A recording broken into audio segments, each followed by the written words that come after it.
It is I, the Malik Aaron, and welcome back to Box Office Predictions. Today we're going to be talking about Fear. So, as usual, we're going to be going over the pros and cons. So, let's get to it. Pros. Ooh, boy, this is difficult. um, uh, I'm really struggling here. Yeah, I'm very much struggling. I, I, I don't think I can't think of a single thing that this movie has going for it. I really can't. Yeah, I can't think of any pros. I haven't done that in a while where there's literally no pros for the movie. Now cons, this will be far easier. Okay. The big con is that apparently reviews and reactions are god awful. On Rotten Tomatoes, his critic score is at 18%. His audience score is not much better. It's at 28%, which is dismal. That's a death sentence for a movie right there. Like you can survive with a bad critic score, but with a bad audience score, it's game over. It's just game over at that point. So yeah, word of mouth is toxic. It's absolutely toxic. There's no saving it. When it comes to word of mouth. And I don't know if it has a cinema score. I don't think it does. I'm gonna check. Let me see. No, it's not on here. Maybe it'll pop up later. I can't imagine it's very high. I'm imagining it's like a D or an F. Probably gonna be one or the other. But yeah, word of mouth is abysmal from critics and audiences. So that's a easy con right there.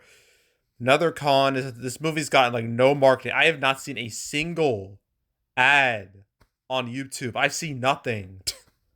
It's been radio silent. I've seen ads for Knock at the Cabin. I've seen ads for Ant-Man and the Wasp, Quantumania.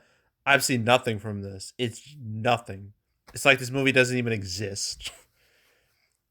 And I always say, like, if you have no marketing, then you're pretty much screwed. Like, people need to know your movie exists. If they don't know your movie exists, you're not going to do very well, and that's definitely going to be the case here. So, yeah, no marketing, big con right there. Another con is that is Infinity Pool a horror movie technically? I mean, I'm pretty sure it is. It's kind of the same genre. Yeah, it definitely is a horror movie. So having like another horror movie come out the same weekend, like two movies of the same genre at the same time, that's never good.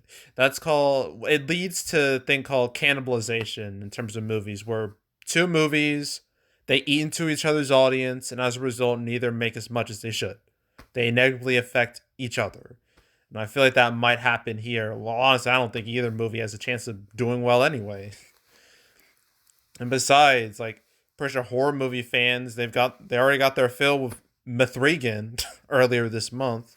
It's pretty much all they needed to see. And then not to mention, next week, I don't know, is Knock at the Cabin is I'm not sure what genre that falls under. I don't think it's horror. I'm pretty sure it's not. Yet that's kind of hard to determine that genre. Knock at the Cabin, what is it classified as? Gotta. It's not popping up. I'm doing this off screen. Okay, there we go. Mystery. Okay, thriller. That's close enough ish to. No, it's not horror. Well, I mean, there's no real horror movies that I know of that are coming out till Scream 6, I think. I'm not too sure. But it's not even gonna matter because this movie's not gonna exist till March. It's gonna be gone by then. So who cares? But yeah, dealing with Mithrigan, which is still making a little bit of money, and Infinity Pool. Yeah, no competition, and not to mention all other movies that are out right now, from Avatar 2 to Puss in Boots 2 to A Man Called Otto to Missing. Yeah, there's a lot. Not to mention all the awards movies that have been either being re-released or have gotten like a big expansion in theaters. Yeah, that's a lot, and this movie is definitely gonna fall through the cracks. So, competition, con, big con. What else?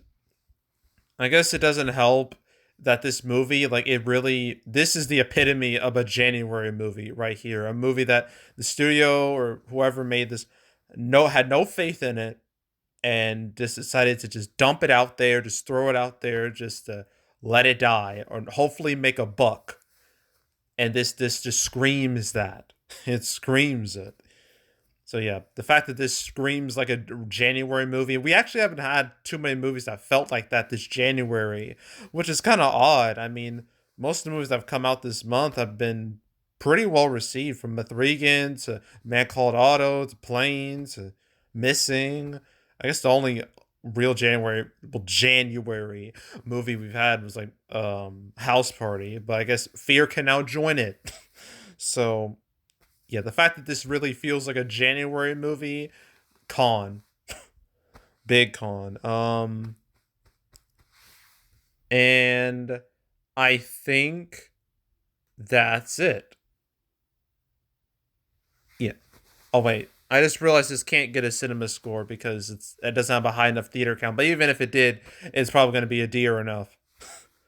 But yeah, it's only 85 minutes. That is short, like really short, like way too short. That should really tell you about the quality right there. So, all right. So opening weekend, how many theaters is this in? I forgot. I have to look this up. This is gonna take a second. Fear, where are you? Only 1,000. That's not a lot. Okay. So this only in 1,000 theaters. I don't see this making $1 million. I refuse to believe it will. So it's gonna be under 1 million opening weekend. Maybe 500,000 to $1 million. I wouldn't even be that surprised if it did went under that. But yeah, 500,000 to 1 million. That's what I'm going with opening weekend, and it's total. I don't see this getting past 3 million. Probably, I don't even know if it'll get past two. Screw it, less than 2 million. That's what I'm going with total, and that's it. That's it for the weekend. God, this weekend is pitiful. Honestly, if it was up to me, I would have just skipped this weekend, but I made like I guess I promised myself like, no, I'm gonna cover every single weekend, no matter how uninteresting it is. I have to cover all the wide release movies, and there's two. One's not listed here, but there's two. The next one is Infinity Pool, and then the other one is Women Talking, which is technically expanded wide. So gotta talk about that too, which is just dandy. And no, I'm not going to talk about Left Behind, Rise of the Antichrist. I don't do Fathom Events movies. They're too weird to cover, so I don't even bother. But yeah, Infinity Pool and Women Talking will be coming next, so stay tuned. But yeah, that's it. That's all. Make sure to subscribe, like this video, leave a comment, turn notifications, share the whole drill. Want to check out more videos like this? Got playlists on the homepage. All previous prediction videos I made this year. Not a whole lot so far, but that's obviously going to change within the next month or two. Uh, if you want to watch any of the prediction videos I made so far in 2023 or any other ones I've made throughout the past few years, you can go right ahead. There's also the canceled series where I go over all the movies that were supposed to come out but didn't. I never covered Fear once. Yeah, I definitely never covered it. So there's that. But I made 172 episodes now. So if you want to watch any of those episodes, binge them all from beginning to now, highly encourage you to do that. So go do it. There's also box office recaps where I go over the box office results for any particular month. The January recap should come out first week of February, so probably in between Knock at the Cabin and Magic Mike's Last Dance. Will probably come out between that between those movies. So stay tuned for that. But if you want to watch any of the past recap videos I made on the channel, you can go right ahead. And yeah, that's it. That's all. I am out. Goodbye.